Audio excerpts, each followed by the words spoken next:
अस्सलाम वालेकुम रहमतुल्लाह। इंग्लिश लैंग्वेज कोर्स के पार्ट नंबर 16 के साथ आपकी खिदमत में हाजिर हैं। हमारी बात चल रही है रिफ्लेक्सिव प्रोनाउन की।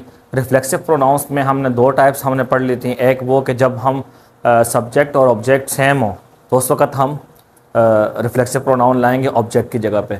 दूसरी टाइप हमने पढ़ ली कि जब प्रीपोजिशन का जो ऑब्जेक्ट है वो और सब्जेक्ट, जुमले का सब्जेक्ट और प्रीपोजिशन का ऑब्जेक्ट जब ये सेम हो तो उस वक़्त हम क्या करेंगे, हम प्रीपोजिशन के ऑब्जेक्ट की जगह पर हम रिफ्लेक्सिव प्रोनाउन लाएंगे।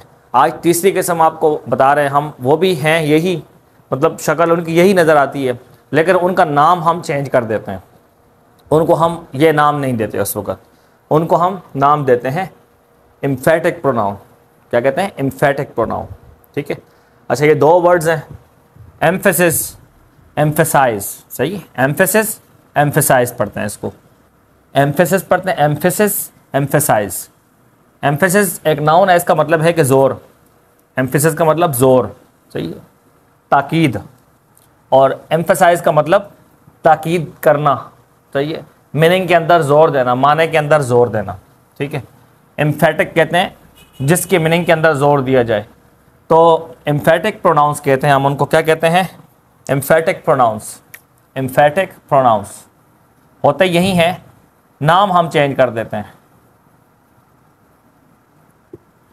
यही वाले हैं रिफ्लेक्सिव जो हैं, यही एम्फेटिक बन जाते हैं, लेकिन हम उसको नाम चेंज करके हम उनको एम्फेटिक कह देते हैं। हम उस वक़्त उनको रिफ्लेक्सिव नहीं कहते। रिफ्लेक्सिव की दो सूरतें जो हमने कल पढ़ ली थी। आज एम्फेटिक प्रोनाउंस के बारे में बात कर रहे हैं। उससे पहले मैं आपके साथ एक बात कर लूँ और अपने नाज़रीन से माज़रत के साथ, ये बात जो भी मैं कर रहा हूँ ये सब के लिए नहीं है, बल्कि सिर्फ वो स्टूडेंट्स के जो दर्स निज़ामी से जिनका ताल्लुक़ है, वो हमारे भाई के जो दर्स निज़ामी पढ़ रहे हैं या दर्स निज़ामी से फ़ारिग़ तहसील हैं। हमारे साथ अक्सर वो लोग भी हमारे ग्रुप का हिस्सा हैं कि काफ़ी सारे हमारे ग्रुप में ऐसे स्टूडेंट्स हैं कि जो दर्स निज़ामी से रिलेटेड है। ठीक है, आलिम हैं, उलमा हैं, तो उनको मैं थोड़ा सा उनके हिसाब से समझाऊँ एम्फेटिक प्रोनाउन के बारे में। ठीक है। आप लोग अक्सर एग्जाम्पल पढ़ते हैं, जा ज़ैदुन नफ्सुहु, लिख के बता देता हूँ मैं, जा ज़ैदुन नफ्सुहु। मैं अरबी नहीं पढ़ा रहा हूँ, मैं इंग्लिश ग्रामर ही पढ़ा रहा हूँ, लेकिन मैं वो कहते हैं ना कि कल्लमुन नास अला क़द्रि उक़ूलिहिम, जो आपने पहले से समझा हुआ है, अगर मैं वही आपको बता दूँ और उसको मैं यहाँ पे आपके सामने जो है वो इस्तेमाल कर लूँ उस फार्मूले को जो आपने पढ़ा हुआ है, तो आपके लिए ज़्यादा आसान है समझना ना। तो ये इतना सा हिस्सा मेरा जो है, जो मैं अभी बात कर रहा हूँ ये अरबी इबारत की, ये सिर्फ जो है ये दर्स निज़ामी वाले स्टूडेंट्स के लिए, बाकी बात मेरी सब के लिए आम है। अब ये बात अगर आम जो स्टूडेंट्स हैं उनको अगर समझ में नहीं आ रही है तो मैं उनसे माजरत चाहता हूँ इस बात पर। लेकिन जा ज़ैदुन नफ्सुहु जब हम कहते हैं, इसका मतलब क्या होता है? जा का मतलब आया, ज़ैदुन का मतलब ज़ैद, और नफ्सुहु खुद, मतलब ज़ैद खुद आया, इसकी मीनिंग ये होती है। तो हम क्या करते हैं, नफ्सुहु के ज़रिए ये जो हमारे पास नफ्स का वर्ड है, इस पर हम पेश भी देते हैं, ज़म्मा देते हैं इस वजह से कि ये ताकीद और मुअक्कद का जो एराब होता है सेम होता है। अब यहाँ पे मुअक्कद जो है वो क्या कहते हैं, मज़मूम है, तो हमने उसका एराब ताकीद का भी मज़मूम लेके आए हम लोग, तो इसका ताल्लुक़ इसके साथ है। ठीक है। जा ज़ैदुन नफ्सुहु, ज़ैद खुद आया, ये कहते हैं ना हम लोग, ज़ैद खुद आया। अब इसी को अगर मैं आपसे कोई कहे कि भाई इसको इंग्लिश में ट्रांसलेट करें इस इबारत को, तो कैसे करेंगे? ज़ैद कैम हिमसेल्फ। ठीक है। जा ज़ैदुन नफ्सुहु की इंग्लिश ट्रांसलेशन क्या होगी? ज़ैद कैम हिमसेल्फ, ज़ैद खुद आया। ठीक है। तो ये हिमसेल्फ जो है ये क्या है, जुमले में ऑब्जेक्ट बन रहा है? नहीं बन रहा। क्या यह प्रीपोजिशन का ऑब्जेक्ट है? नहीं है। तो हिमसेल्फ का क्या मकसद है लाने का? हिमसेल्फ जो है यहाँ पे इसी ज़ैद के मीनिंग के अंदर ताकीद पैदा कर रहा है, जोर दे रहे हैं मीनिंग के अंदर। सही। इसे हम कहते हैं एम्फेसिस कहते हैं, एम्फेसाइज कहते हैं, और इस प्रोनाउन को हम कहते हैं एम्फेटिक प्रोनाउन। क्या कहते हैं? Emphatic pronoun. जा ज़ैदुन नफ्सुहु, ज़ैद कैम हिमसेल्फ, ज़ैद खुद आया, ये इसकी मीनिंग बनेगी यहाँ पे। ठीक है। अब आइए मैं एक और एग्जांपल दूं, बाकी स्टूडेंट्स के लिए भी ऐसा ना हो कि वो नाराज़ हो जाएं।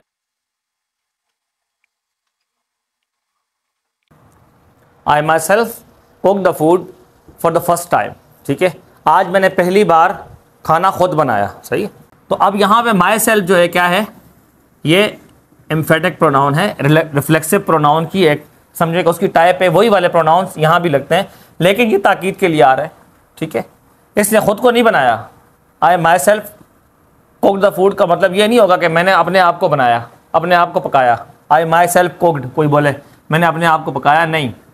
I myself cooked the food, मैंने खुद खाना बनाया। तो खुद की जो मीनिंग है ना, जोर पैदा हो गया मीनिंग के अंदर, ठीक है। मैंने खाना बनाया, ये तो नॉर्मल सिंपल सी बात है, आई कुकड द फूड। लेकिन कहा कि I myself cooked the food, ये क्या है, इसमें जोर पैदा हो गया मीनिंग के अंदर कि मैंने खुद खाना बनाया।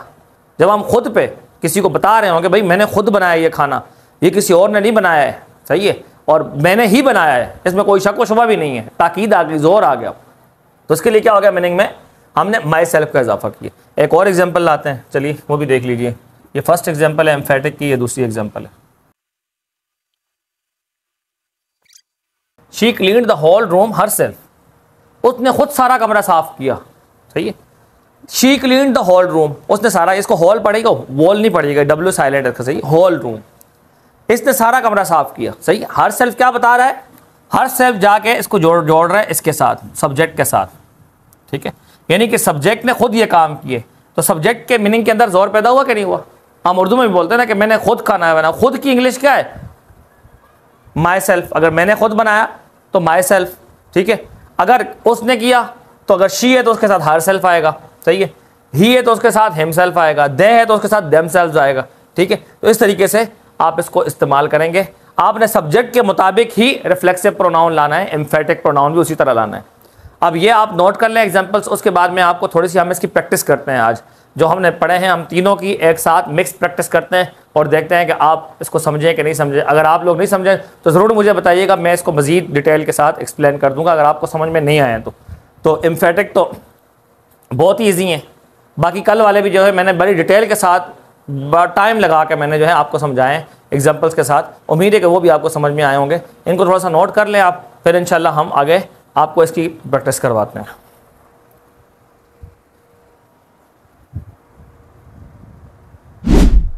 सबसे पहले मैं आपको बताता चलूँ कि हमारे फ्री कोर्स को ज्वाइन करने के लिए हमारा व्हाट्सअप नंबर स्क्रीन पे चल रहा है। आप इस पर व्हाट्सअप करके आप हमें हमारे ग्रुप में शामिल हो सकते हैं और फ्री इंग्लिश लैंग्वेज कोर्स को एंजॉय कर सकते हैं। तो चलिए आज हम एग्जांपल बता रहे हैं आपको, जो हमने कल और आज हमने रिफ्लेक्सिव प्रोनाउन पढ़ा, उसकी प्रैक्टिस हमने की, थोड़ी बहुत एग्जांपल्स उसके लाए हम आपके लिए। लेकिन आज हम उसको मज़ीद उसकी एग्जांपल से हम उसको फ़र्क समझ रहे हैं और हम उसकी मिस्टेक्स जो अक्सर स्टूडेंट्स करते हैं उसको समझ रहे हैं और देखते हैं कि आप लोगों को समझते हैं कि नहीं। अगर आपको समझ में आ जाए तो वीडियो को लाइक और आपने कमेंट्स में यस लिखना है ताकि हमें पता चल जाए कि आप वाकई समझ रहे हैं हमारी बात को। Saqib and I are the fastest runners in the school. ये आप यूँ समझ लें कि हम आपको रिफ्लेक्सिव प्रोनाउंस की प्रैक्टिस भी करवा रहे हैं और साथ में आपको डेली लाइफ कन्वर्सेशन के कुछ सेंटेंसेस भी आपको सिखा रहे हैं इसमें। Saqib and I are the fastest runners in the school. School में मैं और साकिब जो हैं ये सबसे तेज़ दौड़ने वाले हैं, ठीक है। मैं और साकिब हम जब कहते हैं तो इंग्लिश में जब हम उसको बोलते हैं तो पहले हम साकिब का नाम लेंगे फिर हम मैं कहेंगे। उर्दू में तो हम कहेंगे ना कि मैं और साकिब, लेकिन इंग्लिश में हम ऐसे करेंगे कि Saqib and I and Saqib नहीं होगा, वो जुमला गलत हो जाएगा, ठीक है। ये तो बात अलग हो गई ना। Saqib and I are the fastest runners in the school, ये जुमला करेक्ट है। ये जुमला क्या है, करेक्ट है, क्योंकि साकिब जो है सब्जेक्ट है और एंड की वजह से एंड ने क्या कर दिया, आके आई को भी सब्जेक्ट बना दिया, ठीक है। आप लोगों ने दरस निज़ामी वालों ने पढ़ा होगा हुरूफ आतिफ़ा, तो ये आतिफ़ा में से है एक जो कि बाद वाले को पहले वाले के हुक्म में शामिल कर देता है, ठीक है। तो ये बातें जो हैं ये दरस निज़ामी वालों के लिए स्पेशल है। ये बाकी लोग इसको देख के ना परेशान नहीं होना है आपने। आप यूँ समझें कि एंड की वजह से आई भी सब्जेक्ट बन रहा है, ठीक है। जो साकिब है वही आई भी है, क्यों कि एंड बीच में आया, एंड ने बताया कि आई भी साकिब है, तो दोनों सब्जेक्ट हैं। जब दोनों सब्जेक्ट हैं तो साकिब भी होगा, लेकिन हम प्रोनाउन कौन सा लाएंगे, सब्जेक्ट प्रोनाउन लाएंगे। तो हमने सब्जेक्ट यहाँ पे इस्तेमाल किया, बिल्कुल ठीक किया, जुमला हमारा दुरुस्त है। Saqib and I are the fastest runners in the school. अच्छा, बाज़ लोग अब इसको जो क्या कहते हैं, अब दूसरा जुमला देखिएगा ज़रा, Saqib and myself are the fastest runners, ठीक है। अब यहाँ पे जुमले में क्या मिस्टेक है बताइए, सोचिए। साकिब तो होगा सब्जेक्ट, तो एंड की वजह से माई सेल्फ भी सब्जेक्ट हो गया, इसके बाद वाला सब्जेक्ट है। लेकिन क्या माई सेल्फ जो है, माई सेल्फ ये सब्जेक्ट प्रोनाउन है? नहीं, सब्जेक्ट प्रोनाउन तो माई सेल्फ नहीं है, ये तो रिफ्लेक्सिव है। तो लिहाजा ये हमारा वर्ड यहाँ पे गलत हो गया, ठीक है, क्योंकि हमने माई सेल्फ लिखा हुआ है। माई सेल्फ जो है ये दुरुस्त नहीं है यहाँ पे, क्योंकि सब्जेक्ट की जगह पे रिफ्लेक्सिव प्रोनाउन नहीं आ सकता, ये सब्जेक्ट है जुमले में पूरा, ठीक है। तो Saqib and myself are the fastest runners ये गलत जुमला है। साकिब एंड आई ये वाला सही है। अच्छा, अक्सर लोग अपना तारुफ कराते वक्त कहते हैं जी myself Anees Rahman, for example मेरा नाम अनीस रहमान है, तो ये गलत है। आप क्या कहेंगे? I am Anees Rahman, myself Anees Rahman नहीं, गलत है वो जुमला। माई सेल्फ क्या होता है? शुरू में आप अपने बारे में बता रहे हैं तो आप जिसके बारे में बता रहे हैं वो सब्जेक्ट है, आप अपने बारे में बता रहे हैं तो आप सब्जेक्ट हैं, तो आप बोलेंगे आई एम अनीस रहमान, ये नहीं बोलेंगे कि माई सेल्फ अनीस रहमान। गलत है, इंट्रोडक्शन में ये बात गलत है, याद रखिएगा इस बात को। आगे देखिए नंबर 3 पे, shopkeeper was rude to you to myself. ठीक है, shopkeeper was rude to myself. ठीक, ये जुमला मैंने यहाँ पे लिखा है कि दुकानदार जो है वो मेरे साथ बदतमीजी करता था। ठीक है, दुकानदार मेरे साथ बदतमीज था। रूड का मतलब होता है बदतमीज। ठीक है, तो shopkeeper was rude to myself. ठीक है, मेरे साथ बदतमीज था। मुझे बताइए ये माई सेल्फ जो है ये मैं यहाँ पर लाया हूँ, सब्जेक्ट कौन है?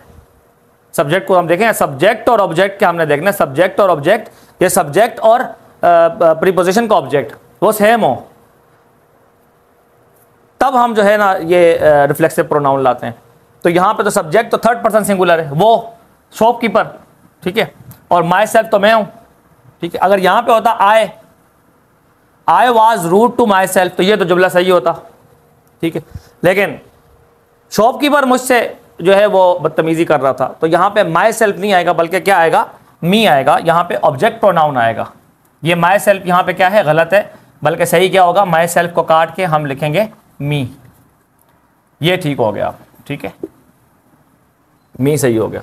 आगे देखें, shopkeeper was rude to me, ये देखें ये जुमला सही लिखा हुआ है। शॉपकीपर मुझसे नाराज़ था, ये जुमला ऑलरेडी सही है। मुझसे शॉपकीपर मेरे साथ बदतमीजी करता था। ठीक है, उसने मेरे साथ बदतमीजी की। उसके बाद आप देखें, I made this dress for me, मैंने ये ड्रेस अपने लिए बनाया। अब यहाँ पे देखिए बनाने वाला कौन है? बनाने वाला मैं हूँ। ठीक है, आई सब्जेक्ट है, मैं बनाने वाला हूँ। किसके लिए बना रहा हूँ? अपने लिए बना रहा हूँ। तो अब यहाँ पे जुमले में अगर आप देखें तो फॉर जो है, फॉर ये प्रीपोजिशन है। फॉर मी जो है ये प्रीपोजिशन का ऑब्जेक्ट है कि नहीं? एग्जैक्टली, डेफिनेटली है। मी जब प्रीपोजिशन का ऑब्जेक्ट है तो हमने क्या कहा था? जब सब्जेक्ट और प्रीपोजिशन का ऑब्जेक्ट जब सेम होंगे तो हमने प्रीपोजिशन के ऑब्जेक्ट में हमने रिफ्लेक्सिव प्रोनाउन लाना है। हम ओ के प्रोनाउन नहीं ला सकते यहाँ पे। तो ये कौन सा? ये रिफ्लेक्सिव है? नहीं, ये क्या है? ये है ऑब्जेक्ट प्रोनाउन। तो ये गलत है। यहाँ पे सही क्या होगा? मी को काटेंगे हम और यहाँ पे क्या लिखेंगे? My self. ठीक है, तो अब जुमला बन गया I made this dress for my self, मैंने ये ड्रेस अपने लिए बनाया। आगे देखिए, they made these dresses for your selves, उन्होंने ये कपड़े तुम लोगों के लिए बनाए। योर सेल्व्स प्लूरल के लिए सेल्व्स लगाते हैं साथ में VES वाला। सेल्फ जो है सिंगुलर के साथ लगता है, प्लूरल के लिए। अब तुम बहुत सारे हो तो उनके लिए मैंने योर सेल्व्स कहा। उन्होंने ये कपड़े तुम लोगों के लिए बनाए हैं। ठीक है, जब उन्होंने बनाए हैं, बनाने वाला कौन है? सब्जेक्ट कौन है? दे है। ठीक है, और मेड दीज ड्रेसेस, ये कपड़े उन्होंने बनाए फॉर योर सेल्व्स। अब ये योर सेल्व्स क्या है? ये भी अगर देखें आप तो ये प्रीपोजिशन का ऑब्जेक्ट है। जब ये प्रीपोजिशन का ऑब्जेक्ट है तो हमने देखना है कि सब्जेक्ट और प्रीपोजिशन का ऑब्जेक्ट सेम है कि नहीं है। सही है, अगर सेम होगा तो हमने फिर रिफ्लेक्सिव लाना है, सेम नहीं है तो हमने फिर ऑब्जेक्ट प्रोनाउन लाना होता है प्रीपोजिशन के ऑब्जेक्ट की जगह पर भी। तो अगर देखें तो दे जो है, दे इसका मतलब है वो सब, उन सब ने। ठीक है, और योर सेल्फ का मतलब तुम सब। तो दोनों चेंज हो गए, अलग अलग हो गए। लिहाजा ये यहाँ पे हम जो योर सेल्फ लाए हैं ये है टोटली गलत है। ये यहाँ पे हम क्या लाएंगे? For you. क्या लाएंगे? For you. अब हमारा सेंटेंस जो है ये ठीक हो जाएगा। उसके बाद अगले में देखें, अगर I made this dress my self, इस जुमले को अगर देखें तो ये अलग जुमला है। ठीक है, मैंने ये लिबास खुद बनाया। I made this dress my self, ये लिबास मैंने खुद बनाया। अब यहाँ पे देखें, आए सब्जेक्ट है। ठीक है, आए सब्जेक्ट है और माई सेल्फ क्या बता रहा है कि ये काम सब्जेक्ट ने खुद किया है। अब यहाँ पे माई सेल्फ ऑब्जेक्ट नहीं है, उसने बनाया किसको है? अब देखें ये वर्ब, मेड वर्ब है, उस वर्ब को करने वाला आए है।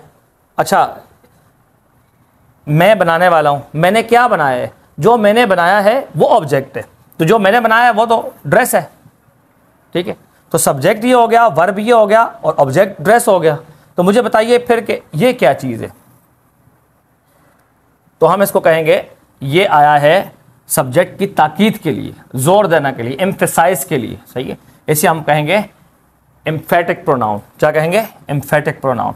तो ये जुमला हमारा बिल्कुल दुरुस्त है कि एम्फेटिक प्रोनाउन हम यहाँ पर लेकर आए हैं ताकीद डालने के लिए। तो इसका मीनिंग ये होगी कि मैंने ये ड्रेस खुद बनाया है। तो खुद कोई काम करने के लिए आपने इस तरह के सेंटेंसेस यूज़ करना है, ठीक है। अब मैं आपको एक जुमला दे रहा हूँ, आपने मुझे ये इंग्लिश बनाकर आपने मुझे लाजमी तौर पर कमेंट्स बॉक्स में लिख कर बताना है कि मैंने आज गाड़ी खुद चलाई, सही है, मैंने आज गाड़ी खुद चलाई। इसकी इंग्लिश बना के मुझे कमेंट्स बॉक्स में आपने लाजमी लिख के बतानी है। तो मिलते हैं नेक्स्ट क्लास में, तब तक के लिए अल्लाह हाफ़िज़।